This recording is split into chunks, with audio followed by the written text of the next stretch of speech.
મારા સગપણને લઈને છેલ્લા ઘણા સમયથી મીડિયામાં અનેક તર્ક વિતર્ક અનેક ચર્ચાઓ ચાલી રહી છે, જેને લઈને હું અત્યાર સુધી મૌન હતી, કારણ કે વાત મારા સુધી સીમિત હતી. પણ વાત જ્યારે હવે મારા પરિવાર પર છે, મારા પિતા પર છે, ત્યારે એક દીકરી તરીકે હવે મારાથી સહન નથી થતું અને મને લાગ્યું કે હવે આજે મારે બોલવું પડશે. એક બ્રહ્મકન્યા હોવાનું, એક બ્રહ્મ દીકરી હોવાનું મને એટલું ગૌરવ છે કે જેને હું કદાચ શબ્દોમાં નહીં વર્ણવી શકું.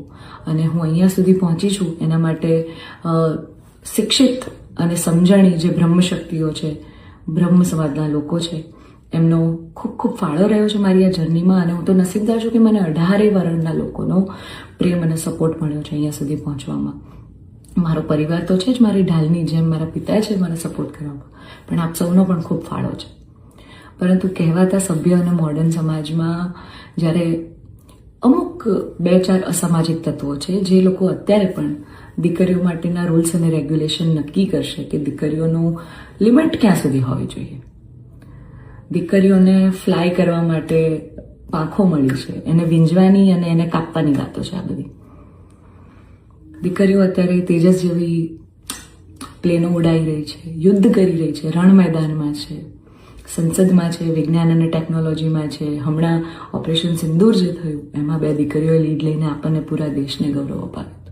ત્યારે શું 2-4 આવા અસામાજિક તત્વો નક્કી કરશે કે એક દીકરીનો લાઈફ પાર્ટનર ચૂઝ કરવાનો શું એને હક નથી? હું બહુ નસીબદાર છું કે મને એવો પરિવાર ને એવા પિતા મળ્યા છે જે મારી ખુશીમાં ખુશ થાય છે અને મારા નિર્ણયને જે મેં હરખે વધાવી લીધો છે. કારણ કે ઓફકોર્સ હું એક એવા પરિવારમાં જઈ રહી છું કે જે આખો ભક્તિમય પરિવાર છે. બહુ જ પરિવારના લોકો અને મારો પાર્ટનર મને એટલો પ્રેમ કરે છે કે જેમને હું જે છું, જેવી છું, જે પણ છું, મને ખૂબ આદરથી સત્કારથી એ લોકો સ્વીકારી છે. રાત દિવસ જ્યાં ગાયત્રી મંત્ર, નવકાર મંત્રના જાપ થાય છે, આવા પરિવારમાં હું જઈ રહી છું. મને ખૂબ જ ગૌરવ છે.